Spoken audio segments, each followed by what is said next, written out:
شام کے 5:30 ہوئے ہیں۔ السلام علیکم، یہ آزاد کشمیر ریڈیو میرپور اور FM 101.4 میرپور کی آواز ہے۔ عالیہ سید سے اردو میں خبریں سماعت فرمائیے۔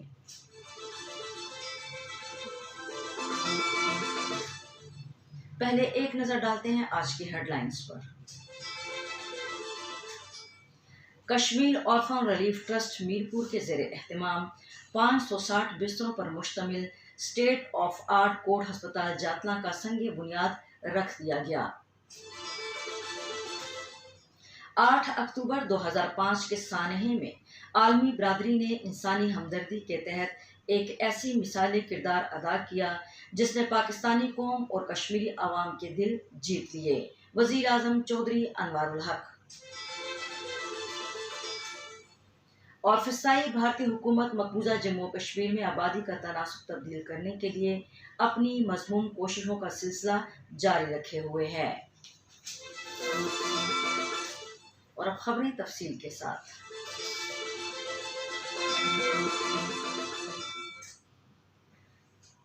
کمانڈر 10 کور راولپنڈی لیفٹیننٹ جنرل شاہد امتیاز نے Kashmir orphan relief trust Mirpur کے زیر اہتمام 560 بستروں پر مشتمل اسٹیٹ آف آرٹ کوٹ ہسپتال جاتلاں کا سنگ بنیاد رکھ دیا۔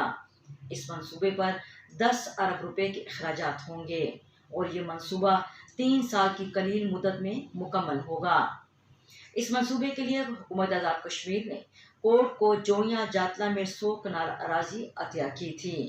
اس جدید نوعیت کے ہسپتال کے ساتھ medical, dental college, nursing training college, teaching college, auditorium, staff اور اسٹوڈنٹس کے لیے ہاسٹل، ہوٹل، مسجد سمیت پارکنگ پلازا اور دیگر لیب شامل ہیں۔ اس موقع پر چیئرمین کوٹ چودھری محمد اختر نے منصوبے کی تفصیلات بتاتے ہوئے کہا کہ یہ ہسپتال آزاد کشمیر کا اسٹیٹ آف آرٹ ہسپتال ہوگا جو آنے والی نسلوں کی صحت کے لیے ایک شاہکار ہوگا۔ انہوں نے بتایا کہ اس ہسپتال کے ساتھ میڈیکل کالج، نرسنگ کالج اور 8-10 پرائمری ہیلتھ کیئر سینٹر بھی بنائے جائیں گے۔ اسلام آباد۔ صدر آزاد جموں و کشمیر بیرسٹر سلطان محمود چودھری نے کہا ہے کہ 18 سال قبل مظفر آباد، باغ اور پونچھ کے اضلاع کے علاوہ پاکستان کے صوبہ خیبر پختونخوا کے علاقوں میں جو قیامت خیز زلزلہ آیا تھا اس نے ہزاروں بچوں، جوانوں، خواتین اور بزرگوں کو آن واحد میں ہم سے چھیننے کے علاوہ سرکاری اور نجی املاک کو زمین بوس کر دیا تھا۔ انہوں نے کہا کہ زلزلے سے ہونے والے انسانی جانوں کے نقصان کی تلافی تو ممکن نہیں، لیکن زلزلے کے بعد متاثرین کی بحالی اور تباہ شدہ انفراسٹرکچر کی تعمیر نو کے چیلنج سے حکومت نے کامیابی کے ساتھ نمٹنے کی مقدور بھر کوشش کی اور ان کوششوں میں ہمیں اللہ کے فضل و کرم سے بڑی کامیابیاں حاصل ہوئیں۔ 8 اکتوبر 2005 کے زلزلے کے حوالے سے اپنے پیغام میں صدر آزاد جموں و کشمیر نے کہا کہ 2005 کے زلزلے میں ہم سے جدا ہونے والوں کی یاد میں آج بھی ہمارے دل میں تازہ ہے اور زندہ ہیں۔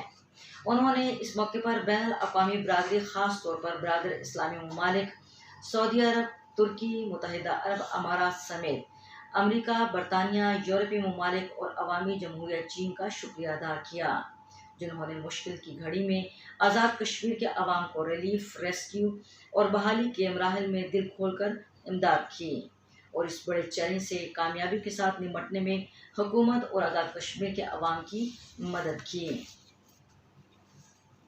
مظفر آباد۔ وزیر اعظم چودھری انوار الحق نے کہا ہے کہ 8 اکتوبر 2005 کے سانحے میں عالمی برادری نے انسانی ہمدردی کے تحت ایک ایسا مثالی کردار ادا کیا جس نے پاکستانی قوم اور کشمیری عوام کے دل جیت لیے۔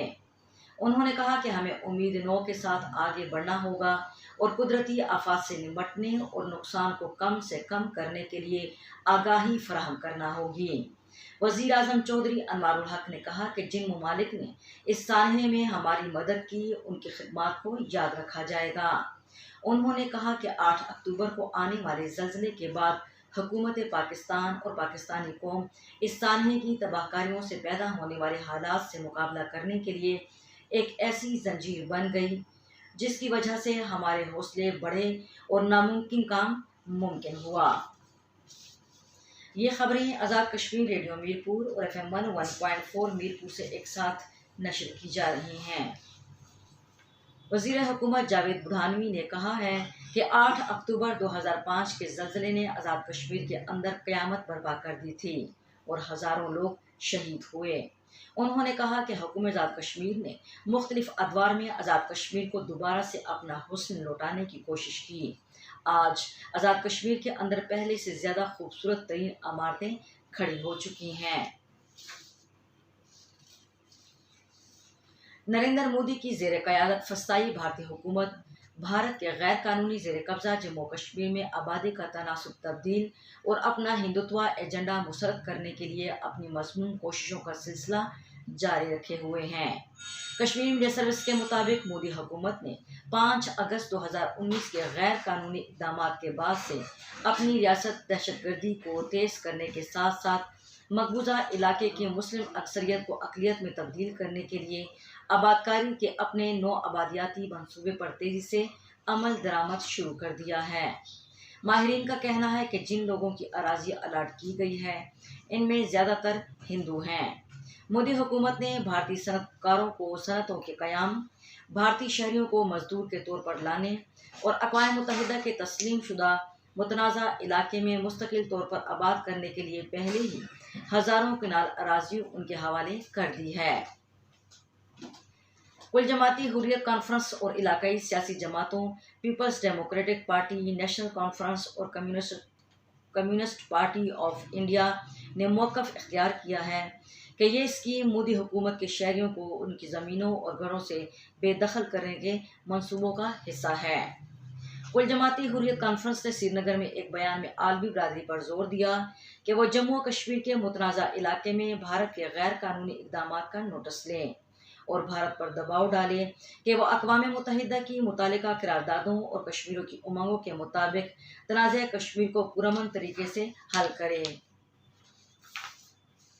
کوٹلی حکومت جموں کشمیر کی ہدایت پر ریاست بھر کے تمام اضلاع میں 1 سے 7 اکتوبر تک ہفتہ آگاہی آفات منایا گیا۔ اس سلسلے میں ضلع کوٹلی میں ضلعی سطح پر 1020 افراد کو تربیت دی گئی، جن میں 50 ملازمین اور 970 طلبہ و طالبات شامل تھے۔ ان سب کو قدرتی آفات سے آگاہی کی تربیت دی گئی تاکہ کسی ہنگامی صورتحال سے بروقت نبرد آزما ہو سکے۔